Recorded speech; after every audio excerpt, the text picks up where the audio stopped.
A historic moment unfolded in Egypt as world leaders gathered to witness the signing of a ceasefire agreement, a pivotal step towards peace in the Middle East.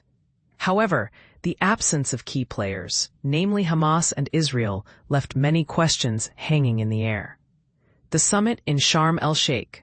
On Monday, President Donald Trump joined an impressive array of global leaders in Sharm El-Sheikh, Egypt, for a summit focused on the future of Gaza. The first phase of the Israel-Hamas ceasefire agreement was already underway, marking a significant development in the region's complex dynamics.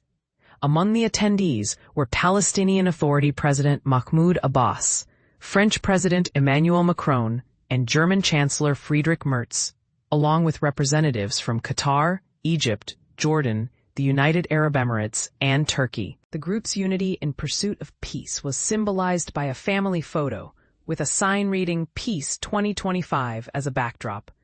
The signing ceremony. The ceremony itself was a momentous occasion, with President Trump, Egyptian President Abdel Fattah el-Sisi, Turkish President Recep Tayyip Erdogan, and Qatari Emir Tamim bin Hamad Al Thani taking center stage. They formally signed a document that Trump described as containing rules, regulations, and other important matters. The exact details of the agreement remain shrouded in mystery, with the White House yet to release it publicly. Trump's remarks. A turning point? Trump's speech at the event was filled with optimism and a sense of historical significance. He declared that the agreement marked a turning point for the region, a moment of hope and prayer fulfilled. They have achieved things in the past month that were once thought impossible. With this historic agreement, the prayers of millions have finally been answered, he stated. Controversial absences. But here's where it gets controversial. The notable absence of representatives from Hamas and Israel at the signing ceremony and talks. Israeli Prime Minister Benjamin Netanyahu's office cited the Jewish holiday as the reason for his absence, despite a direct invitation from President Trump. This absence raises questions about the commitment of both parties to the peace process.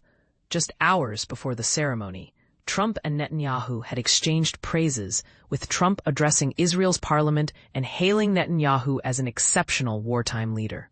Netanyahu, in turn, described Trump as Israel's greatest friend in the White House. The human cost and the road ahead.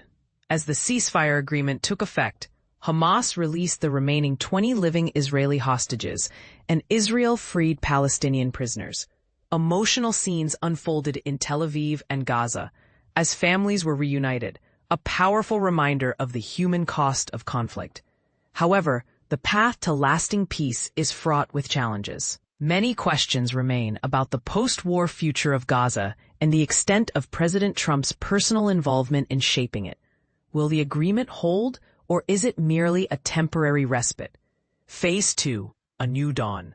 Trump hinted at the next phase of his proposed peace plan, stating that it had already begun. Phase 2 has started. The phases are intertwined, and the cleanup process will commence. Gaza needs a lot of cleanup, he said upon his arrival in Sharm El-Sheikh. In his speech to world leaders, Trump emphasized the ease of the rebuilding process, suggesting that the hardest part was over. The rebuilding is maybe the easiest part. We know how to rebuild, and we do it better than anyone, he added.